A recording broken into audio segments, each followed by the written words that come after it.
प्रेमी के साथ एक सफर। जगन्नाथ काका के साथ मैं एक बारात से लौट रहा था।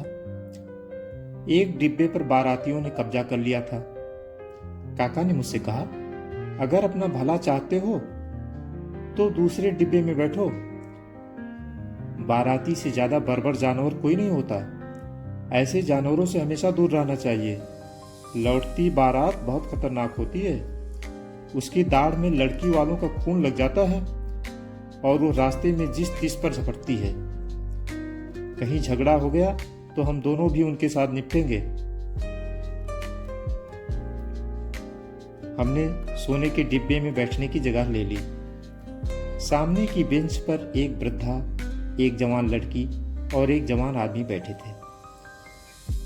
काका उन तीनों को ध्यान से देख रहे थे। मैंने बात शुरू करने के लिए कहा, काका, अमेरिका उत्तरी वियतनाम पर बमबारी बंद नहीं कर रहा। काका ने ध्यान नहीं दिया। थोड़ी देर बाद मैंने कहा, मद्रास में हिंदी विरोधी आंदोलन बहुत उग्र हो गया। वे बोले, जरा चुप रहो। वे उन तीन मुसाफिरों को ध्यान से देख रहे थे। कुछ मिनट बाद बोले, आयुष्मान, तुम मुझे अंतर्राष्ट्रीय और राष्ट्रीय समस्याओं में फंसा रहे थे। मेरे सामने जो समस्या है उसे तो पहले सुलझाओ। बताओ, वो युवक बुढ़िया का कौन है? मैंने कहा, लड़का मालूम होता है, बड़ी सेवा कर रहा है तब से। काका बोले, नहीं, ये लड़का नहीं हो सकता। ये सेवा तो बुढ़िया की करता है, पर सेवा की मान्यता का रिकॉर्ड लड़की की आंखों में खोजता है। ये लड़की का प्रेमी है। ठीक प्रेमी भी नहीं है, प्रेमी होने की राह पर है। प्रेमी हो जाने पर प्रेमिका की अम्मा की सेवा में कोई वक्त बर्बाद नहीं करता। फिर तो दरवाजे पर सिर्फ पूछ लेता है, अम्मा अच्छी तो हो? और फिर सुषमा की पढ़ाई कैसी चल रही है कहता हुआ लड़की के कमरे में घुस जाता है। काका फिर उधर देखने लगे। एकाएक बोले, हाय हाय, इस देश में लड़की के दिल में जाना हो तो माँ बाप के दिल की राह से जाना होता है। माँ बाप की सेवा करने में ही प्रेमी के अंजर पंजर ढीले हो जाते हैं। सीरी के बाप ने कह दिया कि पहाड़ में से नहर खोद लाओ, तो वो उल्लू का पट्टा फरहाद कुदाली उठाकर खोदने ही लगा। मैंने कहा, मगर काका, मामला अगर पक्का ना हो गया होता तो ये इस तरह सफर क्यों करते? पहले से कुछ तय मालूम होता है। काका ने कहा, नहीं, इस जवान की गहरी पहचान इनसे पहले से नहीं है। कभी कभार आना जाना होता होगा। बुढ़िया इससे बाजार से सामान मंगवाती होगी और लड़की भी ऊन का नमूना देकर बाजार से भाव पूछवा लेती होगी। बस अभी बेचारा प्रभाव डालने की स्थिति में ही है। सोचा होगा इस सफर में वो काम पूरा कर डालेगा। रेल में 10-12 घंटे लड़की के साथ रहे तो 10 साल का काम पूरा होता है। एक दिन का सफर एक जिंदगी के बराबर होता है। जिंदगी में रोज रोज पड़ने वाले सारे काम सफर में होते हैं और उम्मीदवार अपनी पूरी योग्यता जता सकता है। काका की बात सही थी। वो तब से जता रहा था। उसने खिड़की ठीक खोल दी थी, पंखे का रुख वृद्धा की तरफ कर दिया था, 2 बर्थों पर बिस्तर खोलकर बिछा दिए थे, पानी भरकर ले आया था। उसने कुली को पैसे दिए थे तो ऊपर से 10 पैसे और दे दिए थे। कहा था, लो 10 पैसे और ले जा, गरीब आदमी है। उसने शायद लड़की को यह बताया कि वो बड़ा उदार है। वो 2-3 पत्रिकाएं ले आया, सबके ऊपर फिल्मी पत्रिका रखकर लड़की को पुलिंदा दे दिया। फिल्मी पत्रिका की कवर पर एक जोड़े का चित्र था। प्रेमी प्रेमिका का हाथ अपने हाथ में ले लिए था। लड़की ने पत्रिकाएं ले ली और उन्हें पलटने लगी। काका ने मेरे कान में कहा, देखा वो फिल्मी पत्रिका और वो चित्र?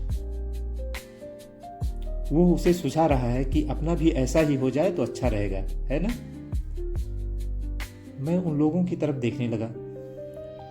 काका ने कहा, आयुष्मान, तुम उन लोगों को इस तरह लगातार मत देखो, ये बुरा माना जाएगा। मुझे ही देखने दो। बुजुर्ग का खास प्रिविलेज होता है, किसी भी औरत को घूर सकता है और कोई बुरा नहीं मानता। सफेदी की आड़ में हम बूढ़े वो सब कर सकते हैं जिसे करने की तुम जवानों की भी हिम्मत नहीं होती। प्रेमी पान ले आया था। उसने पान का पत्ता बुढ़िया की तरफ बढ़ाया। बुढ़िया ने 2 पान ले लिए। उसने पत्ता लड़की की तरफ बढ़ाया। उसने भी 1 पान ले लिया। वो आशावान हो गया। वृद्धा के लिए वो तम्बाकू लाना भूल गया था। वो डिब्बे से उतरा और पान वाले से तम्बाकू लेकर चलती गाड़ी में चढ़ गया। वृद्धा को तम्बाकू थी तो उसने चिंता बताई। भाड़ में जाती तम्बाकू, तू चलती गाड़ी में चढ़ा तो मुझे डर लग रहा था। उसने जवाब दिया, तो क्या हुआ? आगे न जाने कहाँ तम्बाकू मिलती। वृद्धा ने कहा, हाँ बेटा, बिना तम्बाकू मेरा चलता ही नहीं है। पान पत्ते जैसा बेस्वाद लगता है, पर तू इस तरह चलती गाड़ी में मत चढ़ा कर। लड़के ने लड़की की तरफ देखा। काका ने कान में कहा, देखो, वो उससे कह रहा है कि तुम्हारे लिए मैं खूब तेज गाड़ी से उतर चढ़ सकता हूँ। मैं बहादुर हूँ और प्राणों को हमेशा हथेली पर लेकर चलता हूँ। इतने में डिब्बे का कंडक्टर आया और वो उससे अंग्रेजी में अपने बर्थ के लिए बहस करने लगा। बट आई टोल्ड यू, काका ने कहा। देखो, अंग्रेजी में उसे डांट रहा था। अभी भी इस देश के नौजवानों का ये ख्याल है कि लड़कियां अंग्रेजी बोलने वाले से प्यार करती हैं। क्यों आयुष्मान? अगर वो इस वक्त गाड़ी के नीचे आ जाता तो? मैंने कहा, तो क्या, प्रेम में बलिदान तो होता ही है। काका ने कहा, पर ये प्रेम से बलिदान कहाँ होता है? वो तो बुढ़िया की तम्बाकू के लिए जान दे देता। इस देश के युवकों को प्रेम पर मरना भी तो नहीं आता। प्रेम में मरेंगे तो घिनापन से, मरते किसी और कारण से हैं, मगर सोचते हैं कि प्रेम में मर रहे हैं। अच्छा बताओ, अब ये क्या करेगा? मैंने कहा, अब ये चेन खींच कर बताएगा। बुढ़िया का साल खिड़की से फेंक देगा और चेन खींच देगा। काका ने कहा, नहीं, और सोचो। मैंने कहा, तो सब मुसाफिरों को पैसा बांटेगा।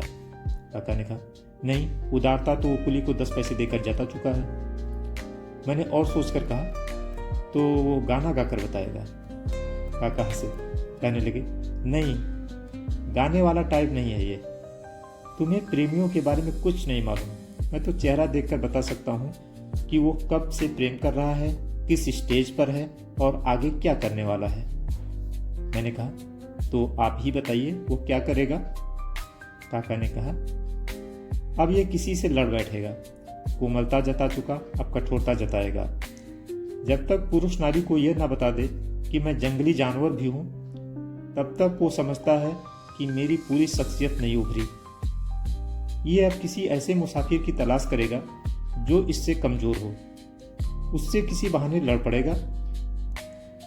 होशियार हो जाओ, इसके शिकार हम भी हो सकते हैं। मैंने कहा, अगर वो हम पर हाथ उठाएगा तो हम भी उसे।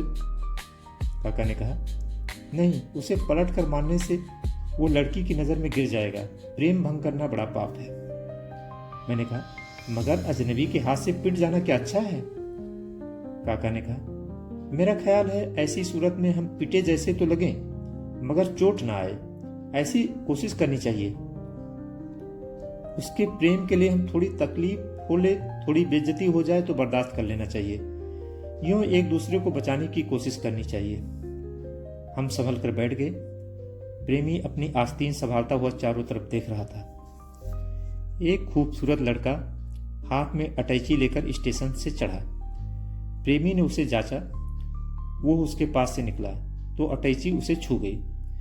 प्रेमी भनभना कर खड़ा हो गया, उसका कॉलर पकड़ा, गाली दी, एक चाटा मारा और उसे ढकेल कर गिरा दिया। हम उठे और मामला वहीं रोक दिया। हमने लड़के को समझाकर बिठा दिया। वो खिड़की के पास की अलग सीट पर बैठ गया। क्रोध और शर्म से उसका चेहरा लाल हो गया था। प्रेमी ने लड़की की तरफ देखा। वो खिड़की से बाहर देख रही थी। प्रेमी जोर से सेखी बगाने लगा। बुढ़िया से बोला, लोग बीच में नाते तो उसे अधमरा कर देता। लड़की ने मुंह फेरा, नफरत से उसकी तरफ देखा और फिर एक नजर उस लड़के की तरफ फेंकी। काका ने कहा, आयुष्मान, अब नाटक गहरा होता जा रहा है। अभी इसमें 3 कोने निकल आते हैं। प्रेमी परेशान होने लगा। लड़की बार बार उस पिटे हुए लड़की की तरफ देखने लगी। प्रेमी ने बुढ़िया की तरफ पान बढ़ाया। उसे झपकी लग गई थी। उसने लड़की की तरफ पान बढ़ाया। लड़की ने बेरुखी से नहीं कह दिया। उसने नफरत से भरकर उसकी तरफ देखा। लड़की खिड़की से बाहर देखती और फिर नजर घुमाकर लड़के की तरफ देख लेती। लड़का भी खिड़की से बाहर देखता और फिर नजर घुमाकर लड़की की तरफ देख लेता। आगे चलकर लड़का लड़की की खिड़की से बाहर का दृश्य देखता और लड़की लड़के की खिड़की से देखती। काका ने कहा, दे दिया दे दिया। मैंने पूछा, क्या दे दिया काका? किसने दे दिया?